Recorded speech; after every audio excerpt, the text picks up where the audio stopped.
selamat sore. Ini di Bekasi sore ya. Sore hari pada saat saya bikin video ini, merekam video ini. Oke, jangan di skip ya. Mana tahu ilmu ini sangat bermanfaat untuk teman-teman ya, termasuk motivasi dalam bisnis kita. Bagaimana sih supaya bisnis kita boom di era digital yang semuanya serba online. Nah, untuk saat ini saya akan menjawab salah satu DM dari temen ya.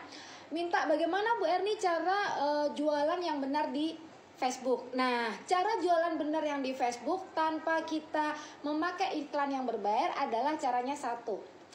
Setiap hari kita dapat notif dari si Facebook bahwa ada teman-teman yang ulang tahun. Nah, silahkan untuk yang ulang tahun itu teman-teman kasih ucapan ulang tahun ya. Nah, jangan pelit memberikan ucapan ulang tahun. Sekalian teman-teman cek apakah mereka masih aktif atau tidak. Untuk mereka yang sudah tidak aktif 3 bulan saja, lebih baik dihapus, ganti dengan pertemanan yang baru. Karena kita butuh orang-orang yang sama-sama aktif di dunia Facebook. Kalau memang teman-teman berbisnis di Facebook, seperti itu ya. Nah, tetapi teman-teman, hati-hati. Untuk yang kenal offline, itu teman sekolah, tetangga, saudara, jangan dihapus. Nanti dipikir sombong. Jangan ya, kecuali yang tidak kenal secara offline, mohon maaf. Itu yang pertama. Terus kemudian yang kedua, teman-teman cek beranda teman-teman. Ketika di beranda itu coba dicek yang lalu lalang, apakah akun-akun itu sudah bermitra bisnis dengan teman-teman. Misalkan nih teman-teman ikut MLM A, misalkan ya ikut MLM A. Ternyata akun-akun yang lewat di beranda teman-teman tuh adalah orang-orang yang sudah ikut MLM A. Otomatis dia kan sudah bukan target market kita. Nah, itu kenapa bisa masuk ke beranda teman-teman? Karena teman-teman sering interaksi dengan mereka, sering kasih like atau komen. Jadi akan dimunculkan lagi di beranda teman-teman. Nah, itu tandanya teman-teman bikin status bisnis MLM teman-teman, otomatis masuknya di orang itu-itu juga. Berarti kan tidak worth it ya.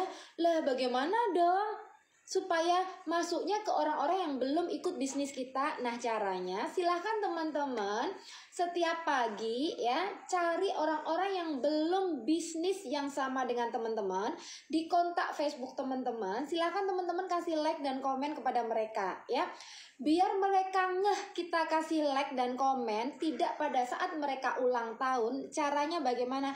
Caranya satu akun kasih minimal 5 like dan 1 komen, sehingga nanti notifnya beruntun. Erni Seswanti memberikan like, Erni Seswanti memberikan like sampai 5 kali, dan yang terakhir Erni Seswanti memberikan komen. Mau nggak mau mereka nanti akan gantian kepoin kita. Ini siapa sih si Erni ini? Seperti itu. Itu cara yang kedua. Nah, kemudian cara yang ketiga apa? Cara yang ketiga silakan teman-teman sering-sering live ya. Live di Facebook itu orang yang sedang melakukan live otomatis akan dibantu si Facebook memberikan notifikasi bahwa si A ini sedang live di seluruh kontak yang jadi teman-teman kita di Facebook atau yang mengikuti kita di Facebook kita. Nah, dari situ nanti mereka baru sadar, oh ternyata aku punya temen ya si A ini ya. Siapa sih ini yang baru live? Mereka kadang terus melihat. Dari situlah kita menyadarkan mereka, ada kita loh. Ada kita, jangan dianggurin, ada kita di akun mereka, di kontak mereka, seperti itu. Itu cara yang ketiga. Kemudian cara yang keempat bagaimana? Cara yang keempat adalah teman-teman ketika menambah pertemanan yang baru, caranya bagaimana? Jangan asal menambah teman. Pastikan yang ditambahkan adalah orang-orang yang memang aktif di dunia medsos. Caranya bagaimana? Silakan teman-teman, mungkin jika teman-teman seorang MLM kan target marketnya berarti ibu-ibu yang doyan bisnis ya. Nah, silahkan mungkin teman-teman cari hashtag misalkan baju anak atau gamis murah. Nah, nanti kan keluar tuh jedet gitu kan. Ada postingan seseorang. Ketika postingan seseorang itu di like, maka silahkan yang like itu tadi teman-teman like balik. Terus kemudian mereka di add ya, jadi sebelum di add di like dulu, terus baru di add. Jadi mereka sadar ada teman-teman. Tapi pastikan status mereka dia update hari ini ya. saya biasanya gitu, walaupun update 1 minggu yang lalu saya lewatkan, saya nggak mau. Saya maunya cari orang yang memang dia update hari ini. Jadi orang-orang yang sering update, bukan orang-orang yang ketika muncul di Facebook itu sebulan sekali, bukan seperti itu. Itu bukan target market kita, ya. Jadi jika teman-teman memang konsen jualan di Facebook, lakukan hal ini, cari ya. Atau misalkan gini, teman dari teman itu penting. Misalkan teman-teman punya teman sekolah si A. Teman sekolah si A ini bikin status.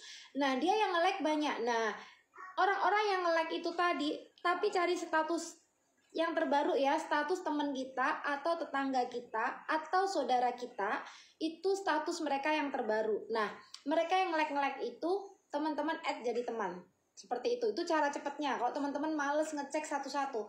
Tapi kalau saya lebih seneng melihat kalau mereka itu memang aktif di sosmed ya, di Facebook baru saya add. Tapi kalau jarang-jarang, misalkan munculnya seminggu sekali, 1 bulan sekali, enggak saya add, seperti itu ya. Nah, terus cara yang lainnya bagaimana? Cara yang kelima adalah teman-teman di Facebook itu jangan jualan terus, nanti mereka bosen, nggak mau ngikutin kita.